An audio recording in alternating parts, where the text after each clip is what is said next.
Odissi பில்டிங்லேருந்து main பில்டிங்க்கு நாங்க எல்லாருமே கிளம்புனோம். நாங்க கார்லயே வந்து போயாச்சு. அங்க போனதுமே கார் வந்து பார்க்கிங்கில போட்டுட்டு, நாங்க வந்து ஸ்வைப் பண்ணுறதுக்கு உள்ள போயிட்டோம். அங்க போனதுமே ஓகே நம்ம மார்னிங்லேருந்து கொஞ்சம் ஹெக்டிக்கா போயிட்டுருந்தது. கிளையண்ட் மீட்டிங் அப்படின்ட்டு ஒரே இடத்துல இருந்த மாரி இருந்தது. ஸோ நம்ம கொஞ்சம் ரிலாக்ஸ் பண்ணலாமே அப்படின்னு சொல்லிட்டு எங்களோட கேமிங் சென்டருக்கு தான் போயிருந்தோம். இங்கேயே வந்து பார்த்தீங்கன்னா, உள்ளேயே வந்து பவுலிங், செஸ், கேரம் இந்த மாரி எல்லா கேம்ஸுமே இங்க வந்து அவைலபிளா இருக்கு. இதுக்கு நம்ம வந்து சார்ஜ் பே பண்ணி தான் நம்ம விளையாடுற மாரி இருக்கும். ஸோ நாங்க இது எல்லாமே போயிட்டு ஒரு 2 கேம் எல்லாருமே சேர்ந்து விளையாண்டோம். விளையாண்டதுக்கப்புறம் ஓகே கொஞ்சம் டைம் ஸ்பெண்ட் பண்ணலாம் அப்படின்னு சொல்லிட்டு வெளிய ஒரு வாக் மாரி எல்லாருமே வந்திருந்தோம். வெளிய வந்து அந்த கிளைமேட்டும் ரொம்பவே சூப்பரா இருந்துச்சு. அதே மாரி ரிலாக்ஸ் பண்றதுக்கு எங்க ஆஃபீஸ்ல இந்த மாரி நெறையவே பிளேஸஸ் இருக்குது.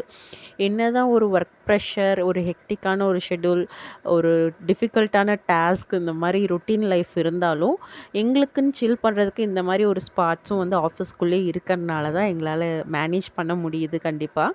ஸோ நாங்க அத முடிச்சுட்டு நாங்க அங்கேயே வந்து ஐஸ்கிரீம்லாம் சாப்பிட்டு அந்த டேவ நாங்க வந்து ஸ்மூத்தா முடிச்சோம்.